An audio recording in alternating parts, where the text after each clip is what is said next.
बता दें 65 सीट पर बीजेपी का कब्जा। यूपी जिला पंचायत अध्यक्ष चुनाव में बीजेपी ने अपना परचम लहराया है। ये बड़ी जानकारी इस वक्त 65 सीट पर बीजेपी के उम्मीदवार जीत गए हैं, तो ये बड़ी खबर इस वक्त की मिल रही है। समाजवादी पार्टी को 6 सीटें मिली हैं, लेकिन ज्यादातर पर बीजेपी का कब्जा। 4 जिला पंचायत अध्यक्ष पद पर अन्य की जीत हुई है। न्यूज 18 के अजीत सिंह की खबर के मुताबिक बीजेपी का ज्यादातर सीटों पर कब्जा रहा है। 65 सीटों पर बीजेपी ने जीत दर्ज की है। बीजेपी की आरती रावत लखनऊ पंचायत अध्यक्ष बनी है। तो उत्तर प्रदेश जिला पंचायत चुनावों के नतीजे घोषित हो गए। न्यूज 18 के अजीत सिंह की खबर के मुताबिक बीजेपी ने जिला पंचायत अध्यक्ष की 65 सीटों पर जीत दर्ज कर ली है। समाजवादी पार्टी को 6 सीटों पर जीत मिली है, जबकि 4 सीटें अन्य के खातों में गई हैं। कन्नौज की जिला पंचायत सीट पर बीजेपी की प्रिया शाक्या ने जीत दर्ज की है। इसके अलावा आपको बता दें महराजगंज सीट पर भी बीजेपी के रविकांत पटेल ने जीत दर्ज की। इसके अलावा रायबरेली जिला पंचायत सीट पर भी बीजेपी ने कब्जा जमाया है। रंजना चौधरी यहां से जीती हैं। कानपुर की जिला पंचायत सीट पर भी बीजेपी को जीत मिली है। अयोध्या और हरदोई में भी बीजेपी ने अपने उम्मीदवार उतारे और बीजेपी के उम्मीदवारों ने जीत दर्ज की,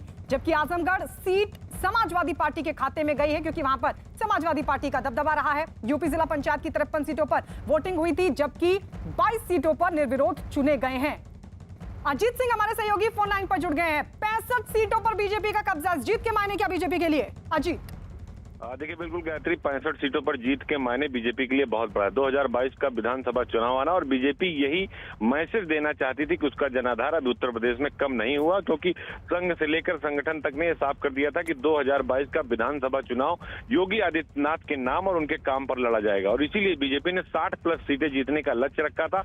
अगर आप 2-4 सीटों को छोड़ दे, आजमगढ़ जहां से अखिलेश यादव खुद सांसद है, या इटावा जो उनका गढ़ माना जाता है, बलिया जो समाजवादी पार्टी का गढ़ माना जाता है, जहां से राम गोविंद चौधरी आते हैं जो नेता प्रतिपक्ष भी हैं विधानसभा में, और 2 सीटें और यानी 6 सीटें समाजवादी पार्टी के खाते में गई। प्रतापगढ़ की सीट राजा भैया जो रघुराज प्रताप सिंह उनका दबदबा है, उन्होंने अपने दल को जिता लिया है। इसके अलावा कानपुर में तो मेरे ख्याल अजीत कहीं ना कहीं मुश्किल थी, वहां से भी बीजेपी ने शायद जीत दर्ज की है।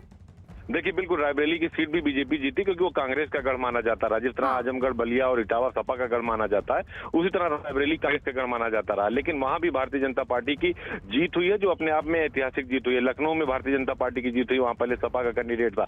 तो इस तरह अगर आप पूरे सिनेरियो को देखें, पूरे नैरेटिव को देखें, तो जो बीजेपी चाहती थी उसको उसने करके दिखा दिया।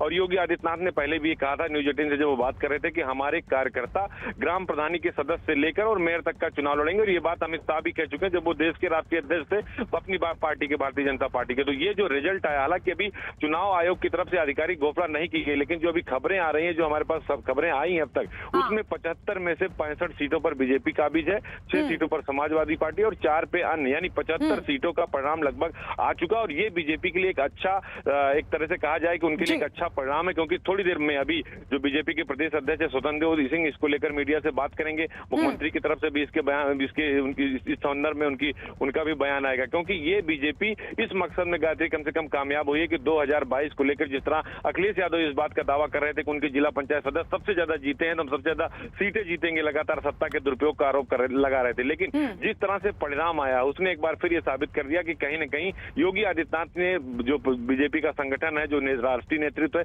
उन्होंने जो टारगेट दिया था 60+ का, वो 65 सीटें जीतकर उन्होंने पूरा किया। और अब इसका मैसेज 2022 में जीत देने में कामयाब हो गए। आपके पास लौट रहे जिला पंचायत चुनावों में बीजेपी की बड़ी जीत पर डिप्टी सीएम केशव प्रसाद मौर्य ने भी ट्वीट किया। केशव प्रसाद मौर्य ने ट्वीट करते हुए क्या लिखा, आइए आपको बताते हैं। ट्वीट करते हुए उनकी तरफ से इस जीत पर खुशी जाहिर की गई। उन्होंने लिखा, यूपी जिला पंचायत अध्यक्षों के चुनाव में विजयी सभी नेताओं, कार्यकर्ताओं, जनप्रतिनिधियों और प्रदेश की जनता को हार्दिक बधाई देता हूं। इसके अलावा आगे उन्होंने लिखा, सभी सम्मानित सदस्यों के प्रति आभार प्रकट करता हूं। कहो दिल से 2022 में बीजेपी फिर से। तो ये ट्वीट केशव प्रसाद मौर्य की तरफ से किया गया है। जीत पर खुशी जाहिर की गई है और उन्होंने अंत में लिखा, कहो दिल से 2022 में बीजेपी फिर से। अजीत हमारे साथ लगातार बने हुए हैं। अजीत, छोटे चुनाव, लेकिन बीजेपी पूरी ताकत के साथ चुनाव लड़ती है और अब 65 सीटों पर जीत। छोटे चुनाव का कितना बड़ा मैसेज 2022 में बड़े चुनाव के लिए?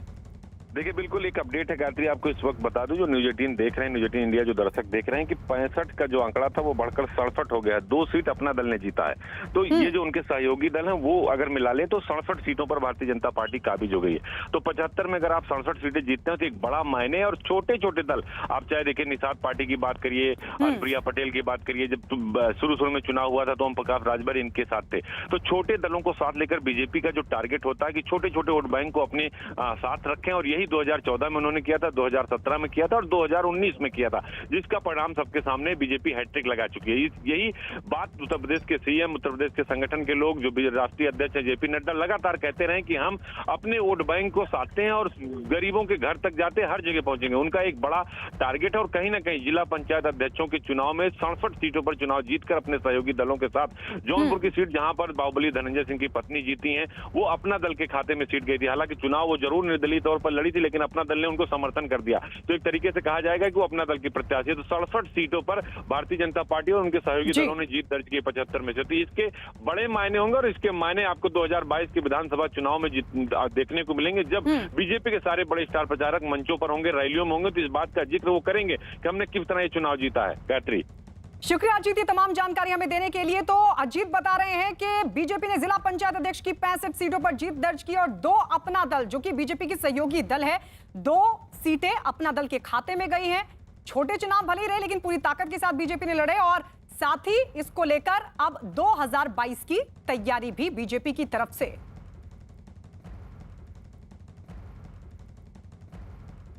और इस बीच एक बड़ी खबर पटना से मिल रही है। दरभंगा पार्सल धमाका मामले में गिरफ्तार मोहम्मद सलीम अहमद उर्फ हाजी सलीम और कफील को एनआईए कोर्ट में पेश किया गया, जहां कोर्ट ने कफील को 6 दिन की रिमांड पर भेज दिया, जबकि सलीम को न्यायिक हिरासत में भेज दिया गया। न्यूज 18 के चंद्रमोहन कुमार की यह जानकारी है कि एक दिन पहले ही यूपी के शामली से सलीम और कफील को गिरफ्तार किया गया था। कोरोना टेस्ट होने के बाद दोनों को एनआईए कोर्ट में पेश किया गया। सूत्रों से जो जानकारी मिल रही है उसके मुताबिक जांच में यह पता चला है कि ये दोनों ही दरभंगा धमाके के मुख्य साजिशकर्ता थे। तो सलीम और कफील की कोर्ट में पेशी हुई है। इस वक्त की अहम खबर पटना से, दरभंगा पार्सल ब्लास्ट मामला, गिरफ्तार मोहम्मद सलीम अहमद और कफील को एनआईए कोर्ट में पेश किया गया। कोर्ट ने कफील को 6 दिन की रिमांड पर भेज दिया है, जबकि सलीम को न्यायिक हिरासत में भेज दिया गया है। दरभंगा पार्सल ब्लास्ट मामले में उत्तर प्रदेश के शामली से गिरफ्तार सलीम और कफील को लेकर एनआईए की टीम अभी पटना पहुंची है। और आप तस्वीरों में साफ तौर पर देख सकते हैं, पटना एयरपोर्ट से निकलते हुए साफ तौर पर एनआईए यह मान रही है कि यही दोनों मास्टरमाइंड है जिन्होंने दरभंगा पार्सल ब्लास्ट की साजिश रची थी। और अभी इनको पटना एयरपोर्ट से एनआईए कोर्ट ले जाया जाएगा। तस्वीरों में भी आप साफ तौर पर देख सकते हैं, एटीएस की टीम साथ में मौजूद है। सीआईएसएफ के जवान अभी इनको बाहर निकाल रहे हैं दोनों को। और यही दोनों वो शख्स हैं जिन्होंने दरभंगा पार्सल ब्लास्ट की साजिश रची थी। और साथ ही एनआईए जांच में यह पता चला है कि सलीम के पास पाकिस्तान से 1,60,000 रुपए हवा।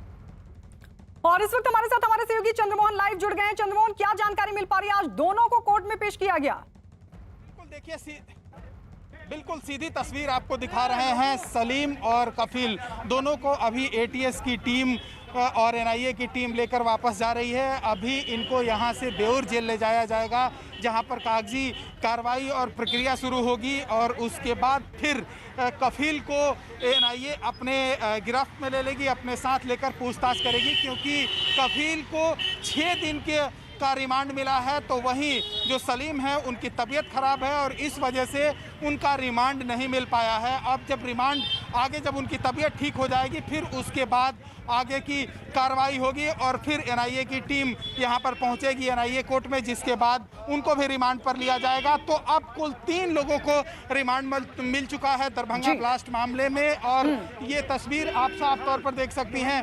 भारी सुरक्षा के बीच अभी पटना के एनआईए कोर्ट में इन दोनों को लाया गया था यहाँ पर पेशी के लिए। और उसके बाद अभी सुनवाई के दौरान जज ने कफील को 6 दिन का रिमांड दिया है। तो वहीं सलीम जो बीमार थे, इसकी वजह से उनका रिमांड नहीं मिल पाया है। और आगे जब इनका रिमांड खत्म होने लगेगा, वक्त जी। जब खत्म होने लगेगा, तो हो सकता है कि एनआईए की टीम एक बार फिर यहाँ पर पहुंचेगी रिमांड की तारीख और बढ़ाने के लिए। चंद्रमोहन, अब इन दोनों को कहां ले जाया जाएगा, कहां इनसे पूछताछ होगी? इमरान नासिर के बाद इन दोनों की अब रिमांड, हालांकि आप बता रहे कि सलीम को जो सलीम है उसकी रिमांड नहीं मिली है, लेकिन इस सबके बीच इन दोनों से पूछताछ अब कितनी अहम होने वाली है?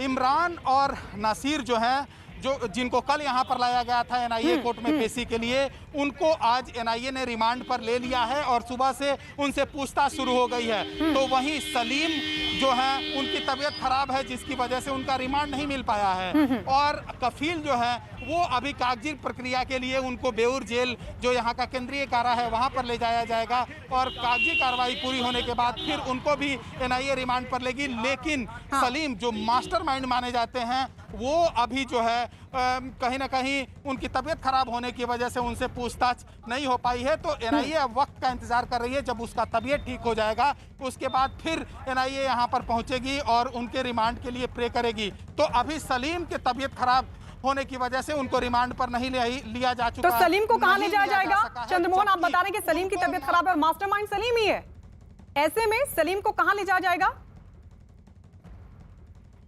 बिल्कुल, अभी उनको यहाँ से जुडिशियल कस्टडी में भेज दिया गया है, और जब उनका तबीयत ठीक हो जाएगा उसके बाद फिर यहाँ पर लाया जाएगा और उसके बाद एनआईए की टीम रिमांड पर उसको लेगी। लेकिन यह माना जा रहा है कि वो जब रिमांड पर आएगा तो कई ऐसे खुलासे हो सकते हैं, कई अहम सबूत सामने आ सकते हैं जो इसमें अभी भी छिपे हुए हैं। और सबसे बड़ी बात है कि उस शख्स की भी तलाश अभी हो रही है, उस शख्स की भी तलाश एनआईए कर रही है जो दरभंगा स्टेशन पर ब्लास्ट के दिन वहां पर कैमरे में देखा गया था, जो लगातार 12 मिनट तक फोन पर बात कर रहा था। शुक्रिया चंद्रमोहन, शुक्रिया। कफील को 6 दिन की रिमांड, सलीम को न्यायिक हिरासत क्योंकि तबियत ठीक नहीं है, लेकिन उसके बाद फिर रिमांड एनआईए की तरफ से मांगी जाएगी। दोनों से होगी पूछताछ।